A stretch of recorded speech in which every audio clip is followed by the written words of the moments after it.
Mirpur Sherebangla national স্টেডিয়ামের ইনডোরের নেটে leg spin করছিলেন একজন নেট বোলার, কিন্তু বল ডেলিভারির সময় ওই বোলারের মাথার অবস্থান ঠিক ছিল না।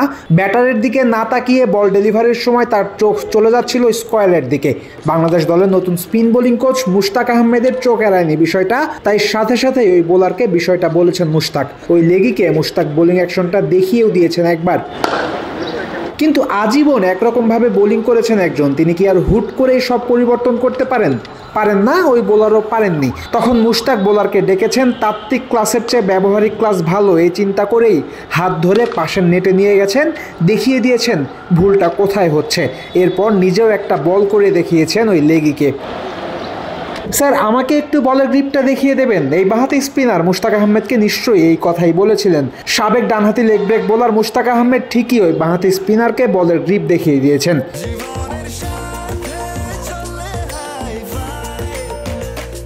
স্বাস্থ্যকর অল টাইম হানিকম, সব সময় অল টাইম হেলদি লাইফ।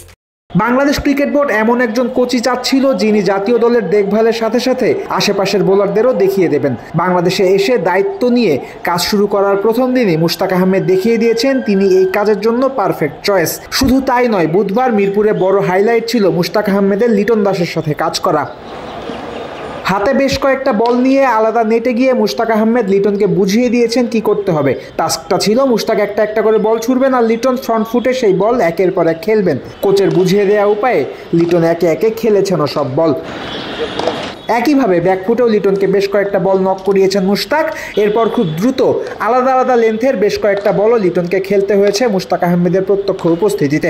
আবার ঠিক লিটনের সামনে বল ফেলেছেন মুশতাক, আর ব্যাটারের কাজ ছিল ডাউন দ্য উইকেটে গিয়ে ওই বলগুলো ড্রাইভ করা। শুধু নকিং কিংবা ড্রাইভ নয়, একই উপায়ে ডাউন দ্য উইকেটে গিয়ে ব্যাট সুইংও করেছেন দাস।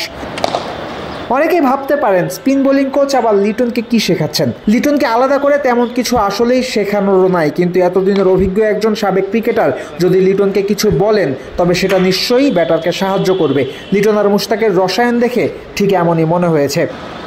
লিটন দাসের ব্যাটিং ট্যালেন্ট কিংবা সক্ষমতা নিয়ে কারো কোনো সন্দেহ নাই, কিন্তু এই মুহূর্তে মানসিকভাবে খানিক হলেও ডাউন আছেন এই উইকেট কিপার ব্যাটার। লিটনের কাঁধে মুশতাক আহমেদের এই ভরসার হাতটা ব্যাটারকে সাহস দিতে পারে, আত্মবিশ্বাস দিতে পারে। বাংলাদেশ দলের নতুন স্পিন বোলিং কোচের সাথে ব্যাটিং নিয়ে আধা ঘন্টাখানে কাজ করে লিটন দাস আত্মবিশ্বাস ফিরে পাবেন, আসন্ন জিম্বাবুয়ে সিরিজে রানের ফোয়ারা ছোটাবেন। সবার প্রত্যাশা থাকবে তেমনটাই।